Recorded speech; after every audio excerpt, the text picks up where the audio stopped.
Amable.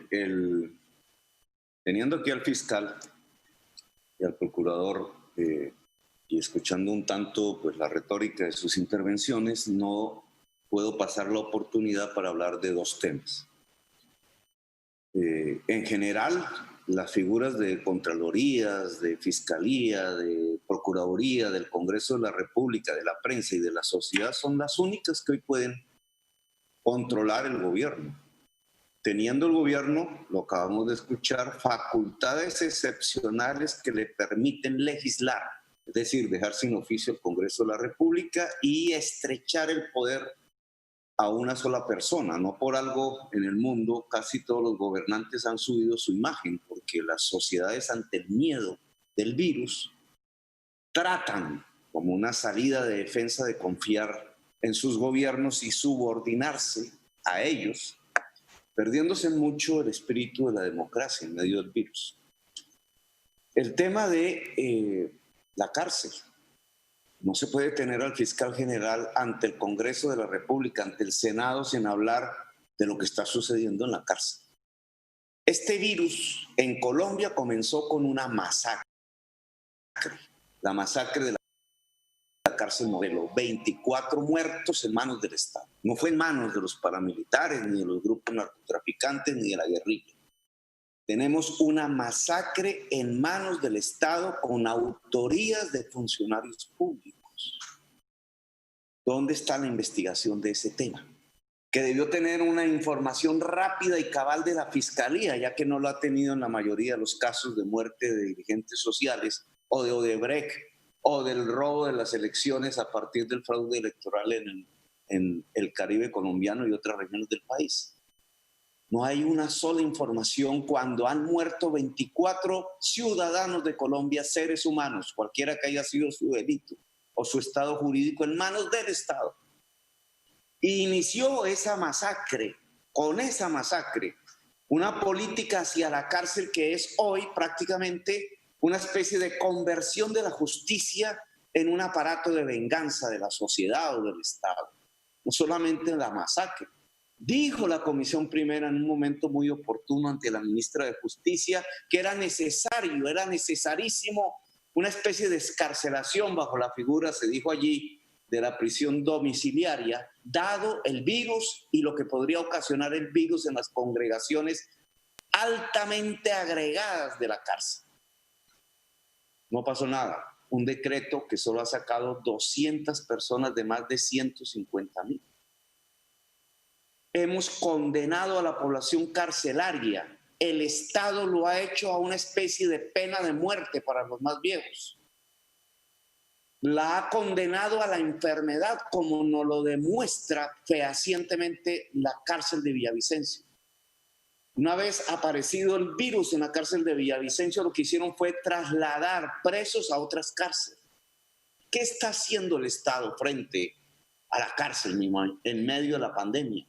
¿Qué está haciendo el fiscal que en la hechura del decreto de la que era responsabilidad suya, lo que hizo fue un aparato de confusiones, de filtros que impidieran salir de la cárcel a los presos y por tanto condenarlos al virus y a la muerte muchos?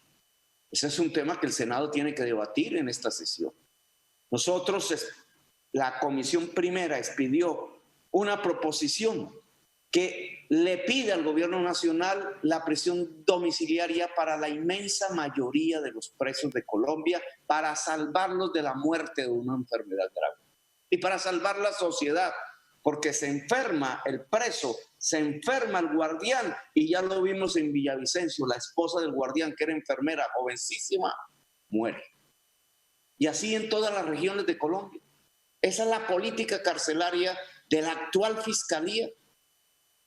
Segundo tema, señor presidente, y estando aquí el procurador presente.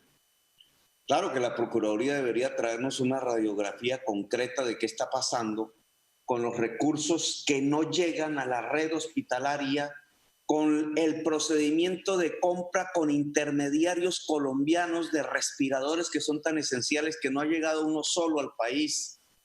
o con lo que está sucediendo con las grandes finanzas del país alrededor de una estrategia que ha terminado es subsidiando a los bancos y a los grupos más poderosos de Colombia en lugar de llevarle la comida y el dinero a la gente que está en la cuarentena, la más necesitada, o toda la sociedad colombiana, como se propone con la renta mínima vital, de la que hablaré en otro debate. Pero me gustaría que ese informe, que aún no se ha suministrado, tuviera por lo menos un tema particular. Y es una solicitud personal como senador de la República, dado la investigación que hemos venido llevando en estos días y que no puedo presentar como un debate propiamente formal por nuestra incapacidad personal para estar allí en esas sesiones que no son presenciales. La privatización de la salud.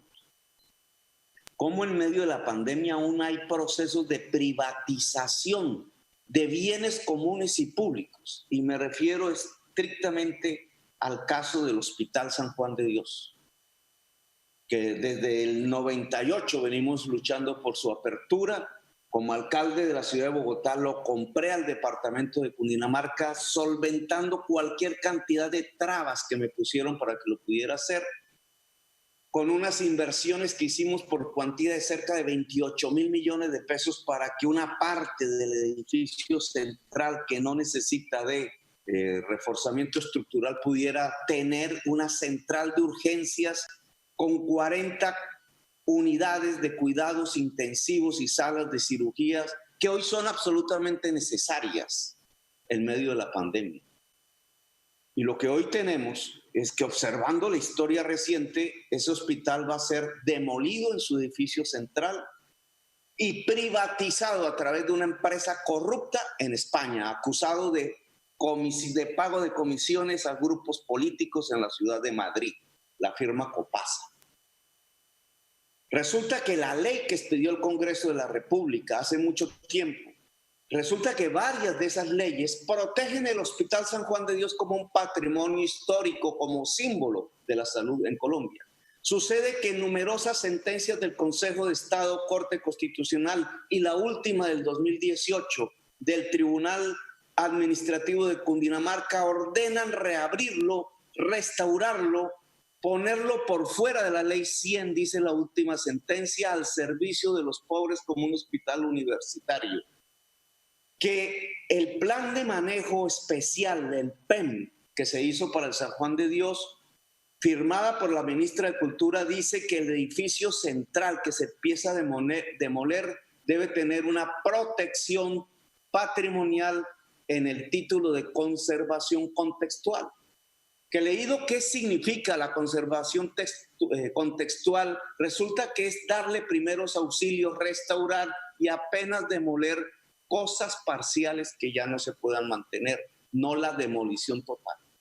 Y hoy lo que tenemos al frente es un contrato firmado por $500 millones de pesos para demoler el Hospital San Juan de Dios, desaparecerlo y pasarlo a la empresa privada Copasa para que lo opere. $500 millones de pesos. Cuando se podía hacer, restaurar e implementar tecnológicamente con mucho menos dinero.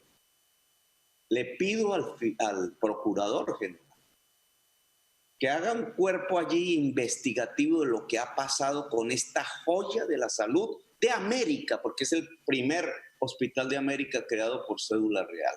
¿Qué ha pasado con las leyes y las sentencias judiciales? ¿Por qué hoy estamos ante la eventualidad, firmado el contrato el 15 de febrero, de su demolición y desaparición en contravía de la ley y en contravía de las sentencias judiciales? ¿Cómo es que en medio de una pandemia lo que presenta Colombia en sus ejecuciones contra el virus es demoler el hospital más antiguo de América, el símbolo de la salud pública de Colombia, y volverlo un hospital privatizado, cuando las consecuencias de la pandemia lo que indican es que de la salud ahora ya no hay que hacer un negocio, una mercancía, sino que hay que hacer de la salud un derecho universal, un bien común de la humanidad entera. Le pido al señor procurador, por favor, ya lo había hecho a través de redes, no hay otra manera, ahora en esta sesión oficial del Senado de la República y en mi cargo como senador de la República y como dirigente de la Colombia Humana, inicie la investigación inmediata de lo que está aconteciendo, no solamente con el Hospital San Juan de Dios, sino con el Hospital de Bosa. Tiene un minuto para que termine, senador Gustavo Petro, un minuto. Y con otros hospitales que se piensa o está en proceso de privatización. Procurador, usted tiene que ser el defensor como representante de la nación, dice la Constitución, de la defensa de un bien común, de un bien público, la salud. Y por tanto le pido que inicie esa investigación, que la culmine en la brevedad del tiempo sobre por qué la ley de la República hecha por este Congreso y las sentencias judiciales hechas por la justicia se han desacatado, se han roto para hacer un negocio de $500 millones de pesos para una empresa corrupta, que es la que se va a quedar con la salud en la ciudad de Bogotá. Gracias, muy amables.